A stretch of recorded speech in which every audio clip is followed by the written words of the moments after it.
NASA expected Orion to face temperatures close to 5,000 degrees Fahrenheit on the way back to Earth. That is what made Artemis II's return so serious from the start. By the time the crew left the moon behind, they were heading into the one part of the mission where speed, heat, and timing all hit at once.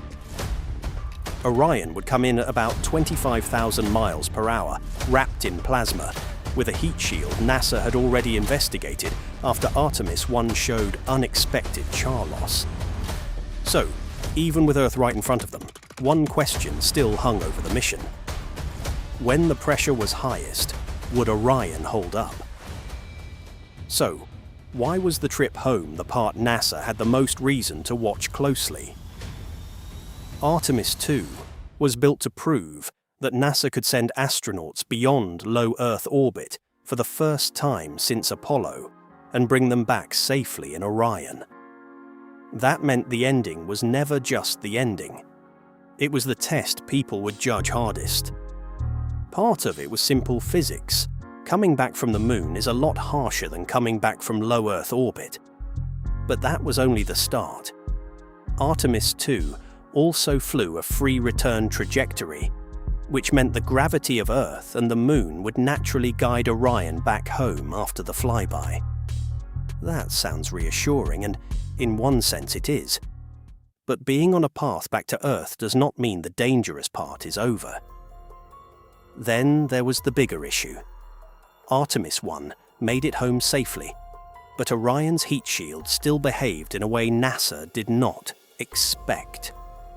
So, once Artemis II turned for home, the tension was no longer theoretical. NASA had already seen a warning sign. And once you know that, what part of the mission are you watching most closely? The first thing that made the return so tense was this. Getting back toward Earth did not mean the hard part was done.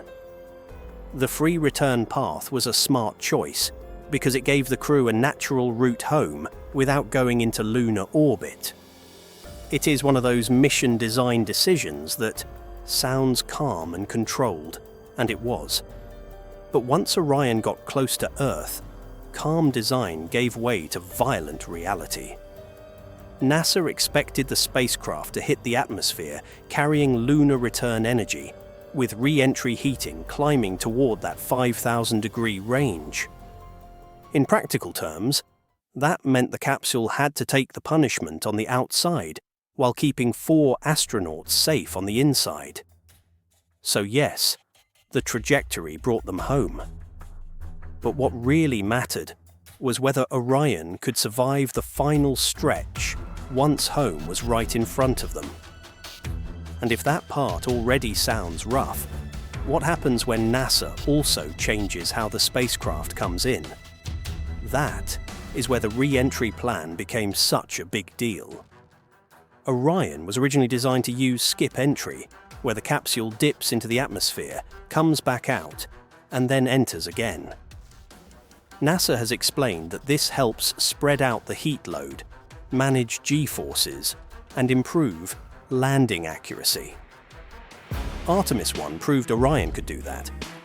But after the heat shield investigation, NASA decided Artemis II would use direct entry instead of the full skip entry profile.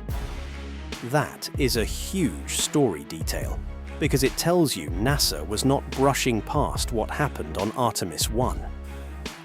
The agency kept the heat shield already attached to the Artemis II capsule, but changed the return conditions as part of the response. That one decision says a lot. NASA still had confidence in Orion, but it also knew the way home needed extra care. And once the agency starts adjusting the plan for the crewed mission, does that make you trust the system more, or does it make you look even harder at the risk? That is why Artemis I mattered so much to this story. The uncrewed mission splashed down successfully, but NASA later said Orion's heat shield experienced an unexpected loss of charred material during re-entry.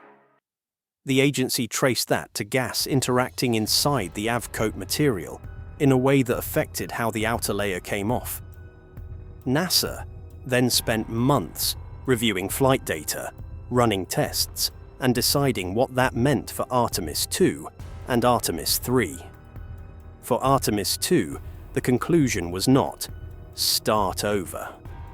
The conclusion was that the existing shield was safe for the crewed flight, while future shields would be produced with improvements for more uniformity and permeability. That is what makes this return so gripping. The spacecraft had already shown it could survive, but it had also shown NASA something it had to investigate in public and respond to before putting people on board.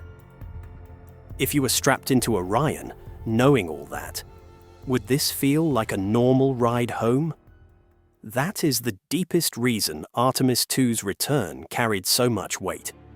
A mission like this can go right for days and still come down to one last sequence that people remember most. The crew could make it around the moon. Orion could perform well in deep space. The timeline could stay on track. But none of that finished the job.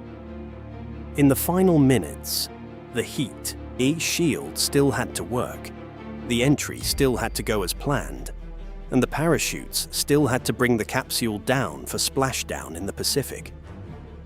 Because of Artemis I, people were not watching that ending casually.